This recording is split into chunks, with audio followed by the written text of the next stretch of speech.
네, 안녕하세요. 하이닥이 간다 아나운서 조아라입니다. 오늘은요, 의정부 성모병원의 조항주 교수님 모시고요. 권역 외상센터에 대해서 알아보도록 하겠습니다. 안녕하세요. 안녕하세요. 네, 의정부 성모병원 경기북부 외상센터의 센터장 조항주입니다. 안녕하세요.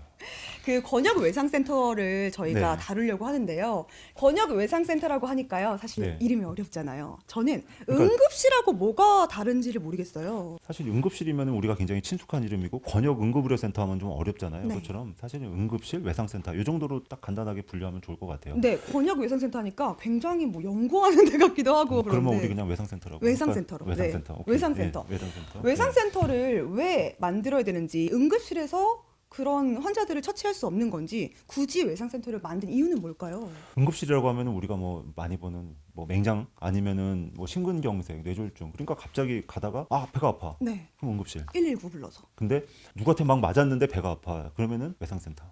바깥에 무슨 힘에 의해서 생긴 것들은 외상센터. 가만히 있다가 의식이 없어졌다. 응급실. 되게 쉬운데요. 굉장히 충격이 가해졌다거나 그쵸. 뭐 골절 뭐 이런 것들. 예. 예를 들어서 어쨌든 간에 바깥에서 뭔가 힘이 가해진 거. 근데 골절도요. 가만히 있다 골절이면 당연히 응급실이겠죠. 그렇지만 뭔가 바깥에서 맞든지 떨어지든지 어떤 힘이 작용하면은 외상센터. 골절도 다 같은 골절이 아니라 중증도에 따라서 또 다른 거죠.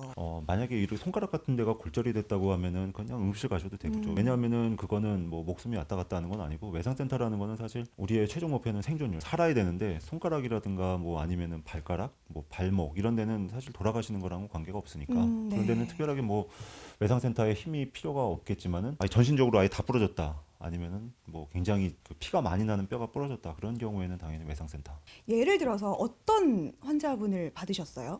우리가 제일 많이 보는 환자들은요 교통사고. 근데 교통사고도 반으로는 아니는데 운전하고 그러니까 차 안에 있는 사람들이 한 반, 차 바깥에서 이렇게 치신 분이 반. 그렇게 합쳐가지고 한 60% 정도가 되고요. 그다음에 나머지 한 30% 정도가 높은 데서 이렇게 떨어지는 분들인데 일하시다 떨어지는 분들이 그렇게 많아요. 그러실 것 같아요. 아니면은 사실 이제 안 좋은 목적으로 자살하시는 분들 그런 네. 분들도 한 좀 꽤 되고 그다음에 칼에 찔려서 그런 경우도 많아요. 많지는 않아도 그래도 있어요. 칼에 찔려서. 참 걱정입니다. 이런저런. 근데요, 권역 외상센터가요, 의정부 성모병원에 있잖아요. 네. 우리나라에 몇 군데가 있는지. 한 15군데 정도 되는데요. 시 도당 한 군데씩을 줬기 때문에 15군데고 네. 그 도 중에서도 경기도가 인구가 무려 1,400만이에요. 네. 우리나라 5천만 원 중에 1,400만. 그래서 시도당 하나씩 주는데 경기도만 2개. 왜냐하면 인구가 제일 많고 네. 커버할 영역이 넓으니까. 의정부 성모병원은 그 중에서도 조금 특별하다고요.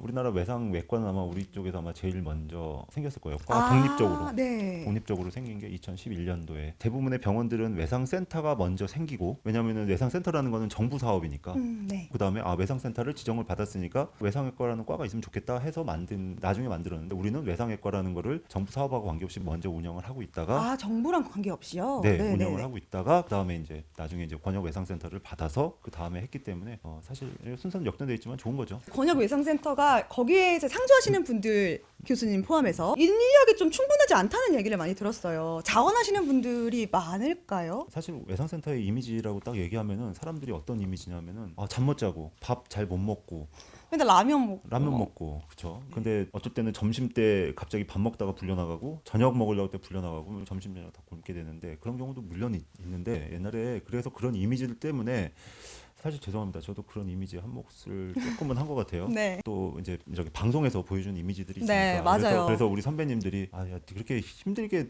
이미지를 내보내니까 외상하는 사람들이 없잖냐. 사실은 많지는 않죠. 근데 그런 이미지를 깨긴 깨야 돼요. 어디든지 간에 사람 사는 곳이면은 좋은 점도 있고 나쁜 점도 있고 희로애락이 다 있으니까. 근데 아무래도 남들보다 밤에 잠은 조금 덜 자고 낮보다 밤에 이벤트가 많이 일어나요. 이상하게 낮에 찌르는 것보다는 밤에 찌르시고 밤에 또 잘 안 보이니까 네. 이렇게 사고도 나고 낮에는 잘 보이잖아요. 그래서 뭐 여러 가지로 밤에 사고들이 많이 나기 때문에 좀 그런 것도 있는데 새로 하는 친구들은 사실 워라밸을 많이 따져요.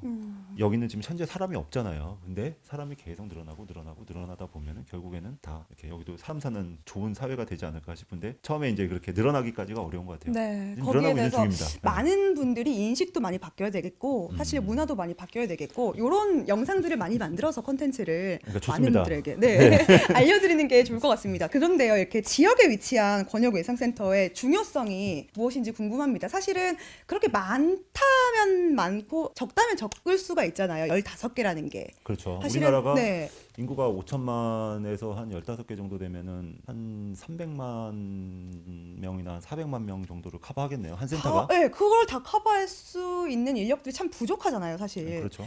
그런데 이게 참 각각의 다 위치에 있지만 사람들이 있는 것도 모르는 사람들도 많고. 이게 왜 그렇게 중요할까요, 외상센터가? 왜냐하면은 외상센터라는 곳은 다친 사람만을 위한 거거든요. 다쳐가지고 피를 흘리면서 혹시 막 죽어간다. 그러면 외상센터로 오면 살 수가 있어요. 근데 방금 말씀하신 대로 외상센터라는 존재를 모르기 때문에 우리는 사실 환자가 없으면 이렇게 대기하고 있습니다. 대기하고 있는데 환자들은 가까운 병원에서 막 사망하고 있는 거예요. 나도 계속 모르는 사이에. 기다리고만 있는 거예요. 우리는 기다리고 있는데 환자들은 외상센터까지 오지 못하고 가까운 병원에 가서 대기하고 있다가 뭐 수술실이 없든지 뭐 예를 들면 의료진이 좀 부족하든지 여러 가지 문제로 인해서 사망을 하는 거죠. 그래서 외상센터라는 거를 많이 아셔가지고 만약에 많이 다친 분들이 외상센터로 오게 되면은 당연히 치료를 받을 수가 있는데 정부에서 외상센터를 잘 지어놓고 인력도 다 뽑아놓고 그 다음에 널리 알려가지고 많이 다친 사람들이 외상센터로 오게 해야 되는데 아까 말씀하신 마지막 과정 외상센터로 오지 않고 가까운데 그냥 병원에 옛날 하듯이 그냥 외상센터는 놀고 있고 나머지 병원은 열심히 일해서 그런 방식 때문에 그런 것들을 좀 이렇게 깼으면 좋겠다 그런 생각이죠. 사실 제가 지금 느끼는 네. 건데 저희가 몰라도 일반 국민들이 몰라도 119 구조대원들이 그런 거를 조금 인지를 하고 노티를 해줬으면 좋겠어요. 네. 119 대원님도 물론 알고 계시겠죠. 근데 아무래도 그 여러 가지 현실 때문에 네. 못 오는 경우도 있을 것 같아요. 더 바쁘시고 그러실 수도 있잖아요. 그쵸? 그다음에 이게 제일 어려운 게 뭐냐면은 외상센터는 멀어요. 아까 말씀하신 대로 많다면 많고 적다면 적은데 멀잖아요. 왜냐하면은 인구 3,400만을 커버하는 맞아. 마다 있으면은 병원은 그거보다 훨씬 많거든요. 그러면은 가까운 병원은 10분 걸리고 외상센터는 1시간 걸린다. 그러면 이 환자가 현재는 괜찮아 보이는데 그냥 10분 정도 되는 병원에다 가다 놓으면 되지 않을까? 굳이 1시간 되는 병원까지 가야 될까? 혹시 많이 안 다쳤지 않을까? 왜냐하면은 현장에서 환자를 봤을 때는 얼마나 많이 다쳤는지 우리가 뭐 이렇게 그런 게 없으면 모르잖아요. 네. 그러니까 어느 일정한 기준이 있지만 그 기준에 해당하더라도 많이 안 다친 것 같은데 이제 본인도 감도 있고 그러니까 그래서 가까운 병원에 갖다 놨는데 실제로 그 병원에서 검사를 해보니까 너무 많이 다친 거예요. 네. 그러면은 만약에 그쪽 시설이 당장 응급수술이 불가능하다 그러면은 다시 한번 외상센터로 보내거나 다른 병원으로 보내야 되는데 그러면은 시간이 이미 한참 지나가서 환자는 안 좋게 결과가 나오는 경우도 있고 그래서 그런 기준이라든가 이런 것들이 있는데 그게 어려운 것 같아요. 그러니까 어떤 사람을 외상센터까지 갈 것인지 아니면은 기존에 하던 식으로 그냥 가까운 병원에 가면은 그쪽 병원에서 잘 알아서 해서 다음 병원으로 갈지. 네, 이렇게 첫 번째 시간은요. 의정부 성모병원의 조항주 교수님께서 외상센터의 개념과 존재 이유, 그리고 응급실과 외상센터는 어떻게 다른지를 알려주셨는데요. 다음 시간부터 조금 더 자세하게 들어가 보도록 하겠습니다. 외상센터의 24시간 어떤 모습이 펼쳐질지 기대해 주시기 바랍니다. 오늘 좋은 말씀 고맙습니다. 고맙습니다.